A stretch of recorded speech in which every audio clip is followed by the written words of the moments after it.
We always have to blame somebody, and it always redirects to Chris Paul, which is stupid because, again, the guy is 36 years old. The fact that he's doing any of this at this age, at this stage of his career, is insane to me. Let's just dive right in, Gerald. I mean, the Suns go up 2-0, and Morten and I, when we recorded after Game 2, we said, it felt like this series was over. We said that we don't think the Bucks are going to win 4 out of the next 5. And to our credit, we were right because they won 4 out of the next 4 instead. Just an unbelievable performance from Giannis Antetokounmpo in particular. 50 points, 14 rebounds, 5 blocks in the closeout game. It's like hard to fathom that production just in general, but especially given what we saw 2 weeks ago when we thought his knee imploded and we wouldn't see him play basketball for 12 months. Just an unreal performance from him. Gerald, what were some of your big takeaways from this series in general? I mean, honestly, it was one of those things where, you look at the Suns going up 2-0 and you see them lose 4 games and you think that they choked it away, but the Bucks were just a better team for the better part of this series. They played a phenomenal basketball. And you can't say enough about what Giannis did. Obviously, I think the Suns not having Dario Saric or not having a little bit more size on their depth chart with the roster hurt them in this series. And Giannis was a bad matchup for them in the regular season too. But, you just can't say enough about the dominance that he displayed in this series. I mean, that was Shaquille O'Neal-esque. He was a problem. And for all those people saying that he doesn't have a bag or isn't a hooper, I mean, 50 points in a closeout NBA Finals game, averaging, whatever, it was like 35 and 12 and 5 or something like that on 60% shooting, like just absurd numbers that he put up. And it was a growing experience for the Suns. I mean, I don't want to take anything away from the season they had either because they really did feel like a team of destiny, especially when they went up 2-0 in this series. I didn't see them losing 3 games straight, let alone 4. Because they'd only done it once all season, but just a really fun series between two really good teams, and the better team won in the end for me. Yeah. What are your, what are you left with coming out of this series? That a European won the NBA Finals? No. Gerald just touched on it with the dominance. Giannis is, he's king ding-a-ling now. He is the number 1 guy in the league, I think. He is the guy you need to get past now. We have this tendency of always, talking up LeBron, and I get that. I'm not saying LeBron is in any way dead or buried or whatever, but it's Giannis' league now. He is the best player in the NBA, and that's warts and all. And we know that he struggles as a shooter. We know that outside of Game 6, the free throw line hasn't been too kind to him. So there are still areas of improvement, but look at what he can do. Look at the way that he moves around the court. Look at just how much space he covers in a single stride. Look at the shot blocking, the overall defense, the anticipation, the tenacity, just the intensity level on both ends. He knew in Game 6 that he had to put that team on his back. No one else was really stepping up, hitting a lot of shots. I mean, I even tweeted when he had around 23, 24 points that he's probably going to have to score 50 and necessary 50 even. He did. I mean, so this is your fault. It's European ESP, and no, but he understands the situation, right? He kind of surveyed his whole team. Does anyone got it? Does anyone have it? Anyone have the hot hand? Because that, we can all be honest, Game 6 started out very poorly. That was ugly basketball. Everyone was nervous, and he just kind of took it upon himself. That's what I'm left with. If 20 years from now, when I think back on this win for the Bucks, this is the Giannis performance. And I stand for Chris Middleton, as do you, Bryan. But that's not going to be my first thing that I associate the series with. That is Giannis Antetokounmpo dominating in ways that he shouldn't be able to. What a Game 6. What a series. 30. I have the stats right here. 35.2 points per game, 13.2 rebounds, 5 assists, 1.2 steals, 1.8 blocks. 61.8% from the field, which is ridiculous considering just the amount of shots he takes, just the defense that is so keyed in on him. He is the guy to beat now. So good on Giannis for doing this, and his post-game press conference, post-game interview as well. I mean, that guy wears his heart on his sleeve, and as sports fans, how can you not love that? Yeah. I was about to ask if he had a higher field goal percentage than free throw percentage, but I realized Game 6 probably that was his saving grace. Yeah. Nice. Way to go, Giannis. Yeah, but I think that's you guys both nailed it. This is, you don't want to say it's like a legacy defining performance because Giannis is only 26. He's going to have plenty of other opportunities to continue building on what's already an incredible start to his career. But now it's just validation, right? Like, you have to just consider him differently now that he's an NBA champion. And there was, I forget, who reported this. It might have been multiple people over the years were saying Giannis doesn't want to be the face of the league until he wins a championship. But now that he has done that, I think, Mort, you're right. Like, he's going to seize that mantle from LeBron, at least until, Luka's going to challenge him, and some of these other young guys, Cade Cunningham in a couple of years might challenge him. But for now, the league is going to run through Giannis and the Milwaukee Bucks, at least for the next few years. And it's awesome to see, like, Chris Middleton, as you said, who we've stand for years. This guy comes up with clutch shot after clutch shot after clutch shot throughout this series. Drew Holiday, who's been one of the most underrated. You only need one All-Star game. How good could he be? Is he even that big of an upgrade over Eric Bledsoe? Yes, he was. Even when he doesn't have, his offense disappeared again in Game 6. He finished 4 of 19 from the field, but what he did defensively in this series against Chris Paul and Devin Booker, that was one of the big difference makers. So it's so cool to see these guys get that validation that, these guys are, it just erases narratives, right? It's like, going into this series, could Giannis be the best player on a championship team? Now we don't ever have to ask that stupid question again. Despite his limitations, yes, very clearly, he is the best player on a championship team. Could Chris Middleton be the number 2? Drew Holiday be the number 3? Now we know the answer. The answer is yes. So I'm glad to see it from the Bucks' perspective, putting those narratives to rest. Right. But one thing. That question is going to pivot into something else. Can Frank Kaminsky lead the Suns to the championship? Not even in his home territory, man. That's rough. It's Well, I did want to, on the narrative front, Gerald, because I know you saw this article today as well. It's been making the rounds on Twitters. And I don't want to bash CBS Sports too much for this, because this is just how the game is played. We all know, how the media outrage cycle works.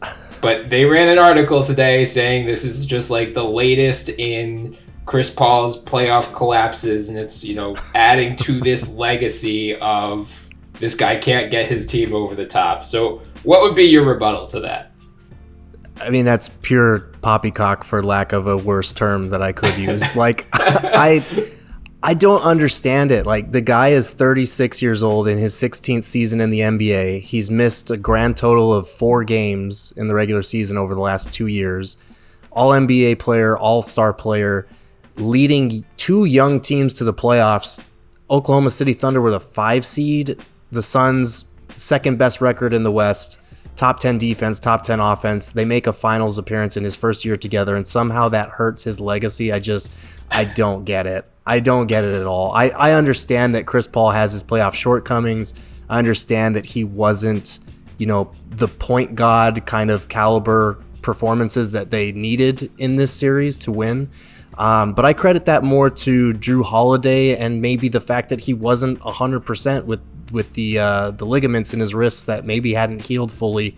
He denied that. Of course, he was going to deny that, but he just didn't look like himself with his handle. And I just don't understand how one bad series against a really good team and arguably the best perimeter defender in the NBA tarnishes his legacy.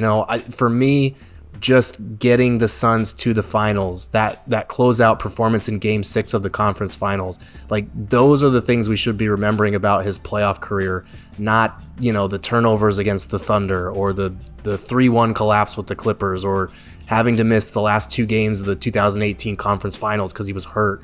Like, yes, we will remember those things, but like a game winner in Game 7 over the San Antonio Spurs, that Game 6 against the Clippers, like those are the things we should be remembering. Even his Game 1 performance in these very finals just 5 games ago, it's crazy how quickly we forget things and how we diminish guys who come to new teams over and over and over and just completely change their win percentage, their culture, their success level. Just the revamps that he's done in LA, in Oklahoma City, and now in Phoenix, in New Orleans when he first got drafted there. Like, I don't buy it for a second. Devin Booker and Monty Williams were very adamant after the game about putting down those types of ideas. So it really is just kind of clickbait at this point, because if you don't have Chris Paul as an all-timer, you're doing something wrong. Your evaluation process is a little bit flawed. Yeah. Can I bring up some numbers, because you're absolutely right. What I'm sitting with is this feeling of what more do people want him to do? Mm-hmm. He hit 55% of his shots in the finals, including 52.2% of his three-pointers. Like, from a shot-making perspective, you can't put a finger on that. He had 8.2 assists per game for someone who's 36 years old, playing that amount of minutes, playing that kind of role. You also can't put a finger on that. Defensively, he was in tune to the point that he could for, again, someone being 36. I just don't see where, this ideology of him not being a closer or whatever has any stance in reality compared to what he did, and considering all the factors around him. Like, Gerald, at the top of the podcast, you pointed out the Bucks were just better. That matters. Like, that matters in the grand scheme of things. You can put the best guy in, and it doesn't matter if the team you're going up against is just flat out better. It boggles my mind why we're still somehow diminishing CP3 here. I don't see any valid argument. Some people might say, well, turnovers. Yeah, no shit. Drew Holiday was on him. Context is just what I asked for, and it seems that the narrative around this really has very little of it. So I of course agree. This has no basis in reality. And I think people just want to see him break through and win that title so badly that when he doesn't, we feel this need to play the blame game. Like, oh, he didn't come through with a point guard-esque performance. Like, he didn't play his best game when it mattered most. So because we can't handle the fact that maybe these are just 2 really good teams and one of them had to lose, we always have to blame somebody. And it always redirects to Chris Paul, which is stupid because, again, the guy is 36 years old. The fact that he's doing any of this at this age, at this stage of his career, is insane to me. So I want to now look ahead before we get into the offseason decisions, and we'll get to Chris Paul momentarily as well. What do you think, from the Suns' perspective, they should take away from this series moving forward? And really this whole playoff run, I guess. Yeah, I mean, I think obviously when you look at this Suns playoff run, a lot of people are going to point to the injuries that their opponents had. And they don't put a lot of stock in it, and neither do I, because injuries are something that you can't really help. You play who's in front of you. And they pretty much dominated everyone except the Clippers in those first 3 series. Like, they did what they're supposed to do given who they were playing against. And you need a couple breaks to make the finals anyway. Every team that's ever made the finals has gotten a couple breaks in that way. And also, like, LeBron is 36 now. Anthony Davis, injuries have always been part of the calculus with him. Kawhi Leonard, same deal. I think the Suns learned a lot from this playoff experience because 4 of their top 7 rotation players had never played in a playoff game before this season. So it's kind of unprecedented for a team that inexperienced to make the finals, let alone, be 2 wins away from breaking through and winning it all. So we kind of knew down here in the Valley that Devin Booker was built for this moment, that he would be great in his first postseason. But just seeing the way that DeAndre Ayton came to life until that final series, when he went up against Giannis, who, is now the Greek god of the NBA Finals. Like, he was fantastic. Mikal Bridges was great until that last series, save for game 2. Cam Johnson showed a lot of poise, and these are 4 guys that are going to be around for the long haul. So it's unfortunate they couldn't break through in a season where it felt like the stars were aligning, but they learned a lot from this experience. I think they learned that you need a couple breaks, and also what it takes on a possession by possession basis. Some of the mistakes, some of the no-show performances, or the flawed performances from some of the young players. I think that's something they can build on, because they had literally never been in this spot before. They bounced back all season long. They were a resilient team, and I think they established a winning culture this season. Devin Booker said after the game, the foundation now is championship caliber basketball, and obviously you can't make the finals every year, but that's what the expectation is now, and they know that they have the work ethic to get there, and the mindset and the talent to do it. So just really a magical season for the Suns. It didn't have the storybook ending that a lot of people here wanted, but you can definitely build off of this, even as Chris Paul starts to fade a little bit thanks to Father Time. Yeah, I mean, the thing working in the Suns' favor, I would think, depending on what happens with Chris Paul this offseason in particular, this is going to, send the message to other players that the Suns aren't this laughingstock. You're not signing with the Suns, just because they're offering the most money. The Suns are a legitimate championship contender. If they run this thing back next year, sure, as you said, they benefited from injury luck, but there's no reason to, Kawhi is going to miss at least some of next season. We don't know what Jamal Murray, he might not make it back much before the playoffs. It might not be his full self. We don't know what's going to happen with Utah. Are they going to keep Mike Conley? So that the runway is open here for Phoenix to get right back into this spot next year. I want to ask especially about the 2 of the young guys. Ayton, let's start with him, because he was Morten and I going into the playoffs with that first series, Lakers Suns. We said it's going to come down to Ayton. If we get the inconsistent version that showed up throughout some of the regular season, it's going to be an uphill battle for them. If we get an Ayton who can at least, I don't want to say completely match Anthony Davis, but hold his own against Anthony Davis, and then we continue that theme with the Nuggets as well. If Ayton could hold his own against Nikola Jokic, and he did throughout really those first 3 series. As you said, this finals was really the first time he struggled consistently. So what do you think Ayton takes away from this series, and how does he build upon what he learned in this playoff run? Yeah, I think he had an incredible film catalog to study from, just going up against Anthony Davis, Nikola Jokic, and Giannis, just 3 of the league's most dominant bigs, and dominant in very different ways. So he has a lot of tape that he can study from this offseason. I think with Giannis, it's a tough one, because he is so big and strong, but he's also graceful and kind of slithery when he gets that Euro step going.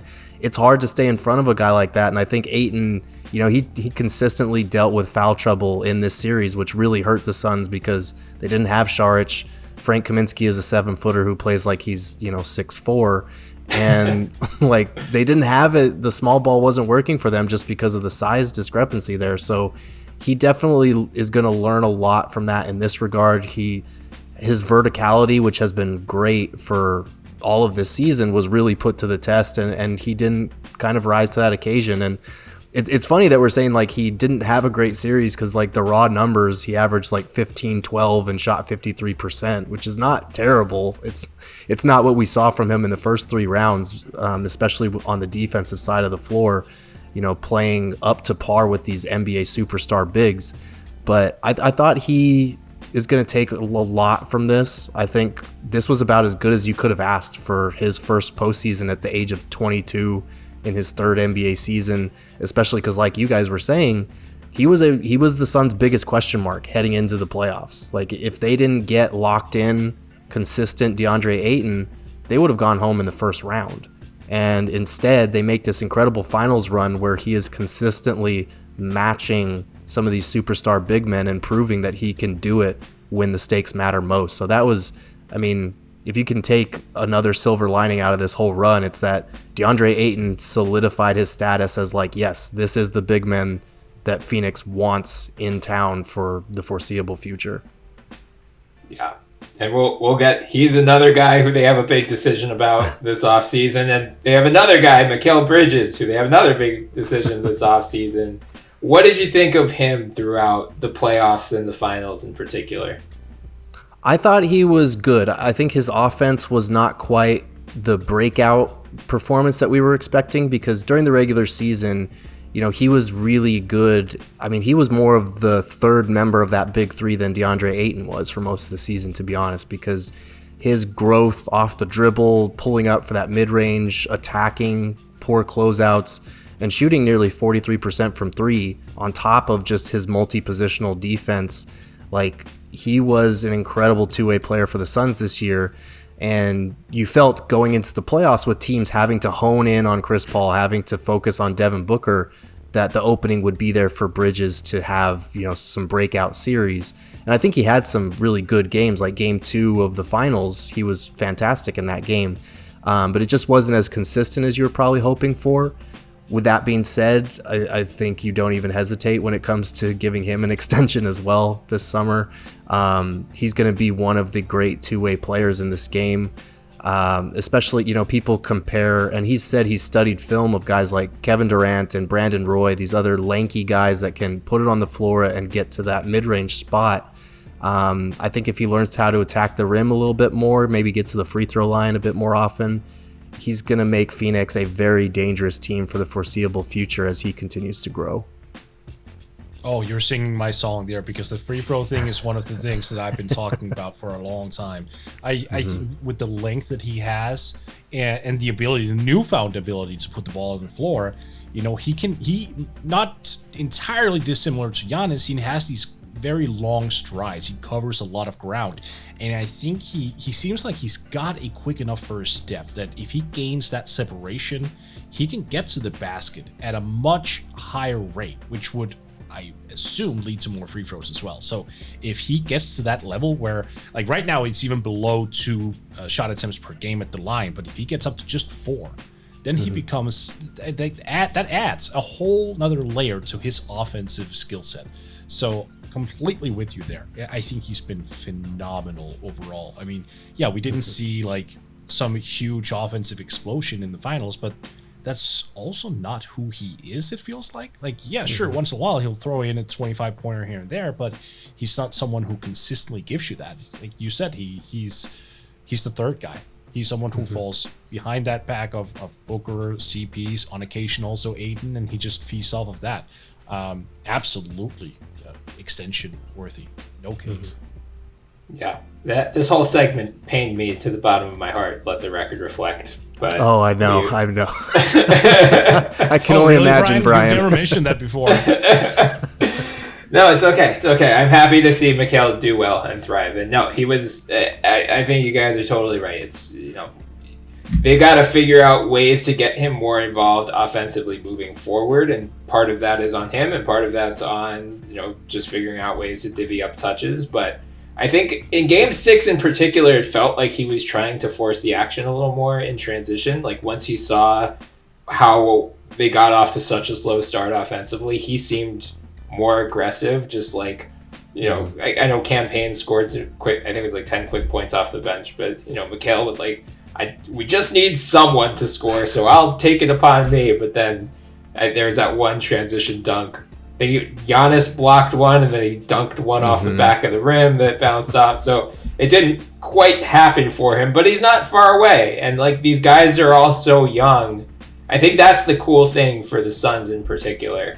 Other than Chris and Jay Crowder, all of their main rotation players are in their early to mid-20s. So you can reasonably project, you know, they're not finished products. They're going to continue improving and adding things to their skill set moving forward. So it is reasonable to expect, even if the Suns just run this exact same roster back, which I don't think they will, they could be better next year, because maybe DeAndre Ayton comes and has a more reliable mid-range floater. Maybe Mikal can attack off the dribble more than he did this year. Maybe Cam Johnson has some more offensive versatility. Like, there's a lot of room for internal improvement, which I feel like is pretty rare for an NBA Finals team.